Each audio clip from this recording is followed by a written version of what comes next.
आखिरकार मध्य एशिया का middle east का युद्ध समाप्त हुआ। इजराइल ने हार मान ली।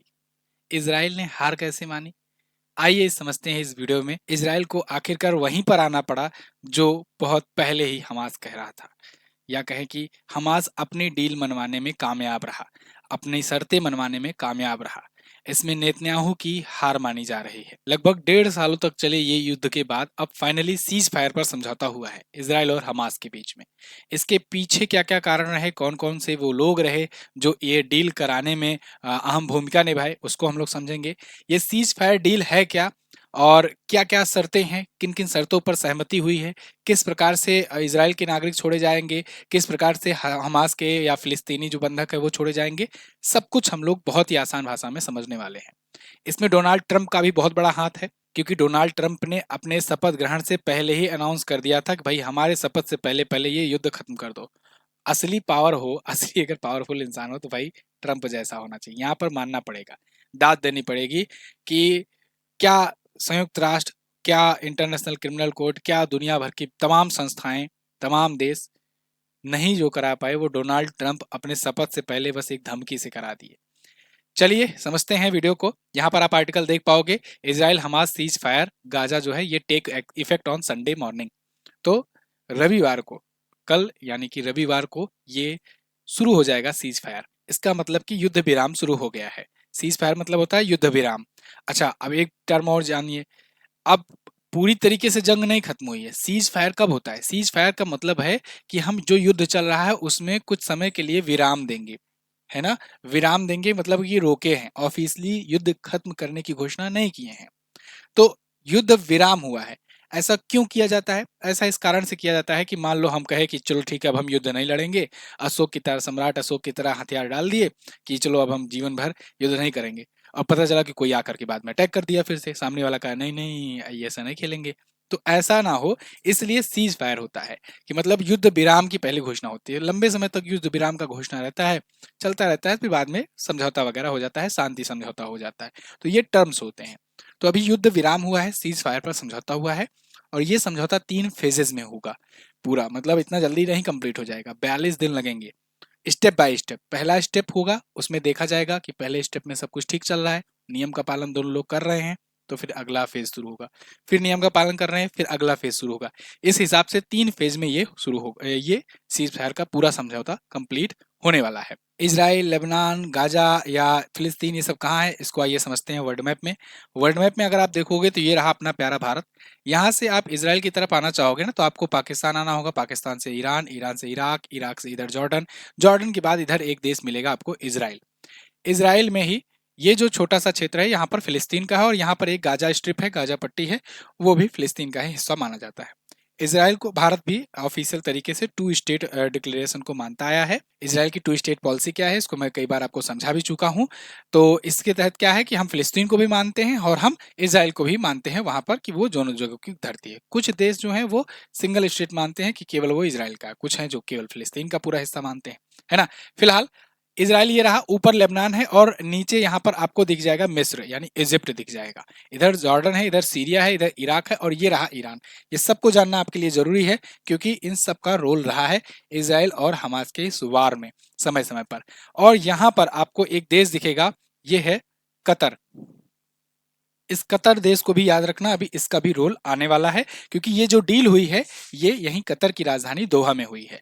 इसराइल और हमास वार की शुरुआत साथियों 7 अक्टूबर को हुई थी। 7 अक्टूबर 2023 को इसकी शुरुआत हुई थी, जब हमास की तरफ से लड़ाके जो है वो इसराइल में घुस आए थे।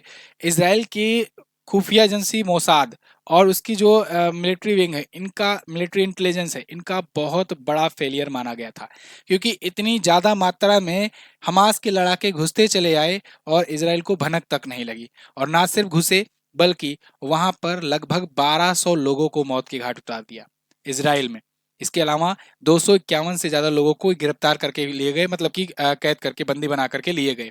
उसमें इसराइल की महिला सैनिक भी बहुत सारी थी, इसराइल के बहुत सारे लेडीज थी, बहुत सारे जेंट्स थे, बहुत सारे आम नागरिक थे। इन सबको यहाँ पर लेकर के ये लोग बंधक बना करके चले गए। और लगभग 1200 लोगों को मार दिया। वहां पर एक उत्सव चल रहा था, महोत्सव चल रहा था, वहां पर लोग सेलिब्रेट कर रहे थे। उसी सेलिब्रेशन पर अटैक किया हमास के लड़ाकों ने और उसके बाद से फिर बंधक बनाकर ले गए।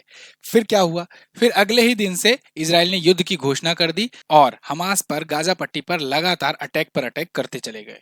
अगले ही दिन अटैक में, इजराइल के अटैक में लगभग 800 लोगों की गाजा में मृत्यु हो गई। और उसके बाद से गाजा के जो आम नागरिक थे उनको लगातार अनाउंस करना कि पीछे हटते चले जाओ, नहीं तो हम अटैक पे अटैक करते रहेंगे, हम पूरा गाजा खाली करवाएंगे। ये इजराइल करता रहा और धीरे धीरे करके पूरा पूरा गाजा पर कब्जा भी कर लिया, पूरा गाजा खाली करवा दिया। उसके नीचे जितने भी सुरंग थी, सुरंगों में अक्सर हमास के लड़ाके रहा करते थे। हमास एक आतंकवादी संगठन है, तो उसके लड़ाके जो हैं वो सुरंग बना बना कर जमीन के अंदर रहा करते थे, अपना बेस बनाए रखे थे। तो वहां पर एक एक सुरंग को ढूंढ ढूंढ करके, एक एक वहां के बेस को ढूंढ ढूंढ करके इसराइल मारता रहा और ये युद्ध लगभग 1.5 साल तक चला। मतलब अभी तक चला, 7 अक्टूबर 2023 से लेकर अभी तक चल रहा था। इस पर मैंने समय समय पर आपको वीडियोस दी हैं अपने यूट्यूब चैनल के माध्यम से, और हर वो अपडेट देने का प्रयास किया है जो बड़ी थी और जो आपके एग्जाम के प्रोस्पेक्टिव से इंपॉर्टेंट थी। अच्छा, हमास अगर अकेले होता तब तो चलो ठीक रहता, इसराइल के लिए आसान रहता, लेकिन हमास जो है ये पाला पोसा गया है ईरान के द्वारा। और साथ ही साथ में ऊपर जो लेबनान मैंने आपको दिखाया अभी वर्ल्ड मैप में, ऊपर लेबनान में एक और आतंकी संगठन रहता है हिजबुल्ला। तो हिजबुल्ला ने भी अटैक करने शुरू कर दिए। अब लेबनान से हिजबुल्ला अटैक कर रहा है, इधर से हमास अटैक कर रहा है, बीच बीच में सीरिया और इराक से भी अटैक हो जा रहे हैं। और हद तो तब हो गई जब बीच में ईरान भी कूद पड़ा था और मामला काफी तूल पकड़ा था। ईरान के राष्ट्रपति की भी हेलीकॉप्टर दुर्घटना में मृत्यु हो गई। अब उसके पीछे भी इसराइल का ही हाथ माना जा रहा है कि भाई ये तो पेजर अटैक किए होंगे। वैसे पेजर का इनका कारनामा तो आपने सुना ही, पूरी दुनिया को इन्होंने चौंका दिया था। 4000 पेजर फोन एक साथ फटे, एक के बाद एक। और ये हिजबुल्लाह के जितने भी कमांडो थे, जितने भी कमांडर्स थे, जितने भी उनके लड़ाके थे, उन सबके पास जो पेजर थे वो फटे। और उसमें ऐसे सैकड़ों लोगों की भी, मतलब उसमें घायल हो गए, हजारों लोग घायल हो गए थे, 3000 से ज्यादा घायल हो गए थे और लगभग 30 से 35 लोग मारे गए थे। और बहुत, मतलब दुनिया को शॉक कर दिया था इसराइल ने ये करके। इसके बाद इसराइल यही नहीं रुका, अगले ही दिन हिजबुल्लाह के जो लोग रहते थे, जो उनके घरों में कहीं पता लग रहा है सोलर पैनल फट रहा है, कहीं रेडियो फट रहा है, कहीं ट्रांसमीटर फट रहा है, मतलब हर वो चीज, टीवी फट रही है, कहीं से भी धमाके होने शुरू हो गए। और दुनिया भर को इसराइल ने दिखा दिया कि देखो हम लोग हिजबुल्लाह में कहाँ कहाँ तक घुसे हुए हैं, कितना अंदर तक की जानकारी रखते हैं और कितना हमारा जो है मोसाद जो है वो इतना एक्टिव है, कितना पुराना तैयारी करके रखता है। लेकिन सबने ये भी कहा कि भाई इतना तैयारी करके रखता है तो हमास के लड़ाके कैसे कूद गए थे।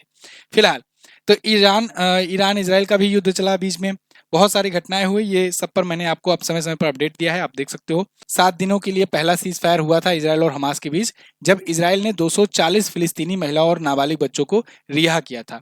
इसराइल की जेलों में भी बहुत सारे फिलिस्तीनी नागरिक बंद हैं, उसमें बहुत सारे कैदी भी हैं, बहुत सारे आम नागरिक भी हैं जिनको इसराइल ने बंद रखा है। अब ये जो सीज फायर समझौता हुआ है, इसमें भी लगभग 1000 फिलिस्तीनियों को छोड़ेगा इसराइल। और ये समझौता बड़ा इंटरेस्टिंग है, मतलब इस समझौते को देख करके आपको खुद ही लगेगा कि हाँ, यह इसराइल ने हार मान ली है, क्योंकि तभी ऐसा हो पाया है। खैर, आते हैं तो यहाँ समय समय पर ये जो हमास चीफ मोहम्मद देव को मार दिया गया, और इसके बाद हिजबुल्लाह के नेता हसन नसरल्लाह की मृत्यु हुई। मतलब बहुत सारी घटनाएं हुई। इसराइल एक प्रकार से लग रहा था कि जीत रहा है, धीरे धीरे खत्म कर रहा है हमास को भी और हिजबुल्लाह को भी। लेकिन ऐसा क्या हुआ फिर कि ट्रंप के आने से पहले पहले इसराइल को सरेंडर करना पड़ा, एक प्रकार से ये डील करनी पड़ी जो मतलब ना चाहते हुए इसराइल इसराइल मान नहीं रहा था, लेकिन दबाव आया तो फिर मानना ही पड़ा। अगर सिनारियो देखें तो 251 लोगों को जिनको लेकर के गए थे हमास वाले, उस हमास में 157 को तो रिहा कर दिया गया। हमास ने 109 को रिहा किया था, सेना ने रेस्क्यू किया था 8 को, और 37 जो है इनमें से मृत पाए गए थे और कैद से भागे थे जिनको इसराइल ने गलती से मार दिया। 3 ऐसे थे जो, मतलब कभी कभी हो जाता है, अपने ही नागरिकों को मार दिया, मतलब वहां गोली चलाई लेकिन अपने को ही लग गया, क्या पता। तो हमास की कैद में मौजूद बंधक अभी 94 हैं, जिनमें से 60 तो जिंदा हैं और 34 जो है मृत पाए गए हैं। और इन्हीं के लिए ये डील हुई है, इन्हीं के लिए अब ये डील हुई है। बाकी इनके इतने में से बस इतने ही बचे हैं, जिसमें से 34 मृत हो चुके हैं, उनकी बॉडी लानी है, और 60 जो है वो अभी जिंदा हैं। लेकिन ये इतने ही नागरिकों का दबाव इतना बड़ा है इसराइल के ऊपर कि इसराइल को ये बड़ी डील करनी पड़ी है। आपको मैं बता दूं, एक इजरायली नागरिक के बदले बेंजामिन नेतन्याहू को 33 फिलिस्तीनियों को छोड़ना पड़ रहा है, फिलिस्तीनी कैदियों को। और एक इजरायली महिला सैनिक के बदले 50 ऐसे फिलिस्तीनी कैदियों को जो इजराइल ने बंद रखा है उनको छोड़ना पड़ रहा है। मतलब एक के बदले 33 और एक महिला सैनिक के बदले 50। सोचो तो इसमें हार ही नजर आ रही ना, तुम्हारे एक के बदले उनके 50 को छोड़ना पड़ रहा है। तो ये तो कहीं ना कहीं बहुत बड़ा सेटबैक है। खैर यहाँ पर ट्रंप की बहुत बड़ी भूमिका मानी जा रही है कि ट्रंप ने ही दबाव बनाया है इसराइल पर। और बीच में आपने देखा इन्होंने ट्रंप ने बेंजामिन नेतन्याहू को गाली वाली दे दी थी। ये भाई साहब करते रहते हैं, ये बिल्कुल प्रो लेवल के हैं, है ना। गाली वाली भी देने में ये नहीं देखते हैं, चूकते हैं। तो क्योंकि इनको अपनी ऐसा नहीं है कि भाई ये हमें बड़ी अपनी इज्जत का सवाल है या फिर हमारे ऊपर कोई बोल देगा या कोई आरोप लगाएगा। इनके ऊपर पता नहीं क्या क्या कौन कौन से मॉडल्स ने ये आरोप लगाए हैं, उनका केस तक ये लड़ रहे हैं।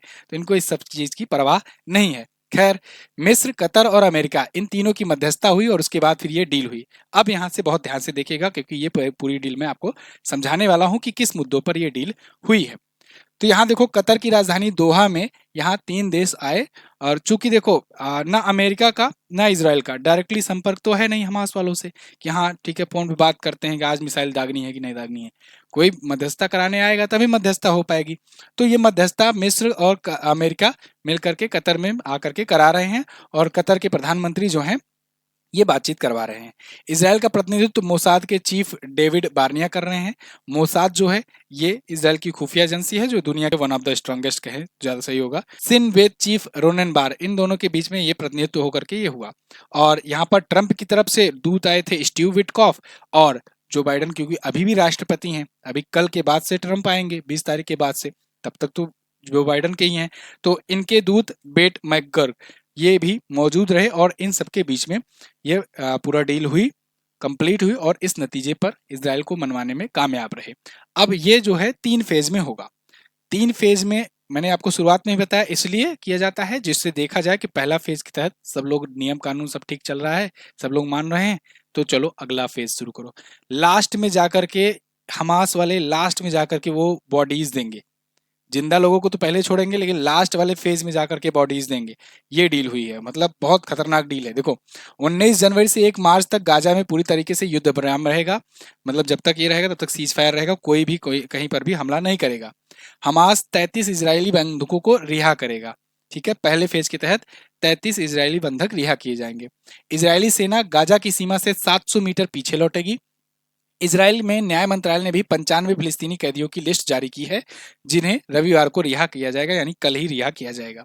इसमें 69 महिलाएं हैं, 16 पुरुष हैं और 10 नाबालिग शामिल हैं।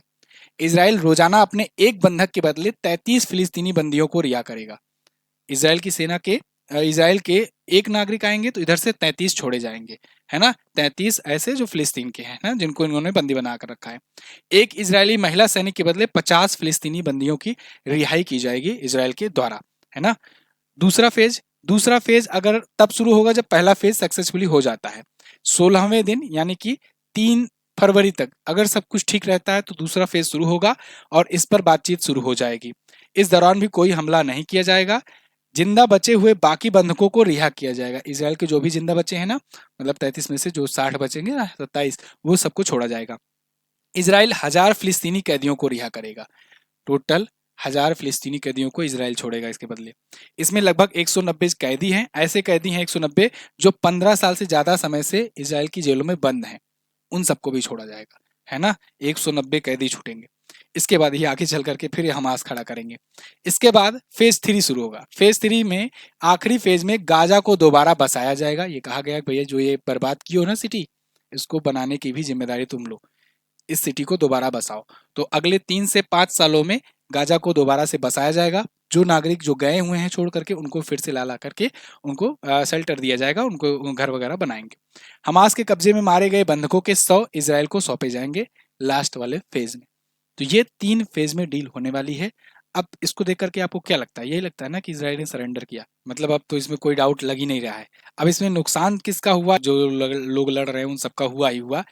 बड़ा बड़ा जो नुकसान हुआ किसका किसका हुआ? अरबपतियों का नुकसान हुआ, शेयर मार्केट डूबी, दुनिया भर में शेयर मार्केट जो है वो क्रैश हुई। युद्ध जब तक चलता रहा तब तक बार बार ऐसे उथल पुथल होता रहा। जैसे बीच में कभी ईरान अटैक कर देता, शेयर मार्केट पर असर। कहीं बीच में पता लगता कि इसराइल ने कोई बड़ा अटैक कर दिया, अमेरिका ने कोई बड़ी डील कर ली, मार्केट पर असर। ये सब हुआ। फायदा किसको मिला? फायदा मिला अमेरिका को सबसे ज्यादा, जो कि हर बार मिलता है। ये क्या करता है ना, बड़ा चालाक है अमेरिका। ये क्या करता है कि अपना जो भी नया प्रोडक्ट बनाया रहता है ना, किसी दो देशों को लड़वा करके उसी प्रोडक्ट को किसी एक को दे करके टेस्टिंग करा देता है, दुनिया को दिखा देता है देखो हमारे पास ये है, हमने थर्ड मिसाइल सिस्टम दी, हमने ये दिया, हमने वो दिया, और सबकी टेस्टिंग होगी। फिर दुनिया जान जाएगी अच्छा ये वाला मिसाइल सिस्टम था, ये वाला एयर डिफेंस सिस्टम था जो इसराइल ने यूज़ किया था यहाँ पर, ये बढ़िया है, ये बढ़िया है, तो क्या करो कि चलो ये वाला खरीद करके रख लो। तो अमेरिका इसी चक्कर में अपने हथियार बेच देता है। और इस बार भी देखो अमेरिका ने शुरू से लेकर के हमेशा पुशअप किया, जो बाइडन ने पुश किया कि नहीं बस इसराइल तुम खड़े रहो, हम तुम्हारे साथ हैं, पीछे हम खड़े हैं। इसराइल को लड़ता गया, वहाँ की इकोनॉमी, पब्लिक सेंटीमेंट, मतलब सब कुछ ताक पे रख दिया गया। अब क्या 1.5 साल में कोई योजना आई होगी, कोई वेलफेयर पब्लिक के लिए कुछ आया होगा इसराइल में? नहीं आया होगा, युद्ध में सब जुटे हुए हैं। तो वहाँ सब पूरा ऐसा इकोसिस्टम तैयार किया गया, इसराइल को किया गया, और लास्ट में जाते जाते जो बाइडन क्या करे कि अपने भी एक दूत को भेज दिया, हाँ चलो समझौता कर ही लेते हैं, क्या लड़ोगे, बहुत लड़ लिए, बस करो, अब हम तो जा ही रहे। तो इसमें इसराइल की अब साख पर भी लोग सवाल उठा रहे हैं। हालांकि ऑफिशियल तरीके से बात करें अगर तो फिर इसको इसराइल की कैबिनेट ने अप्रूवल दिया है, ऐसा नहीं है कि बेंजामिन नेतन्याहू अपने मुंह से बोलेंगे तो फिर हाँ वही हो जाए, क्योंकि वो भी डेमोक्रेटिक कंट्री मानी जाती है। तो वहाँ पर उनकी कैबिनेट में ये प्रस्ताव लाया गया, कैबिनेट में वोटिंग हुई, और वहाँ पर 24 और 8 के मतों से ये इसराइली मंत्रियों ने भी ये सहमति जताई कि हाँ ठीक है, समझौता कर लेना चाहिए, डील कर लेनी चाहिए। और मतलब आप समझो कि ये तो दिखाने के लिए कागजों में है, बाकी दबाव तो अमेरिका का ही था, है ना, वो साफ साफ नजर आ रहा है। तो फिलहाल टाइम्स ऑफ इसराइल के मुताबिक युद्ध विराम रविवार यानी कल से लागू हो जाएगा।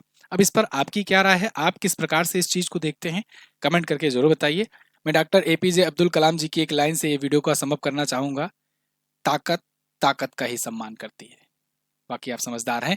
और अगर आप किसी एग्जाम की तैयारी कर रहे हैं तो आप इस पुस्तक को ले सकते हैं, फ्लिपकार्ट और अमेजन पर अवेलेबल है। 2024 का संपूर्ण करंट अफेयर है, डिटेल एक्सप्लेनेशन के साथ। आप किसी भी एग्जाम की अगर तैयारी कर रहे हो तो आपको चैप्टर वाइज प्रश्नोत्तर माध्यम में इकलौती ऐसी पुस्तक मिलेगी जिसमें इस हिसाब से इस लेवल की व्याख्या की गई है, और जबरदस्त रेटिंग है इसकी। आप जाकर के अमेजन और फ्लिपकार्ट पर चेक कर सकते हो, लिंक डिस्क्रिप्शन में है, आप इसे ऑर्डर कर सकते हो। थैंक यू सो मच, जय हिंद, वंदे मातरम।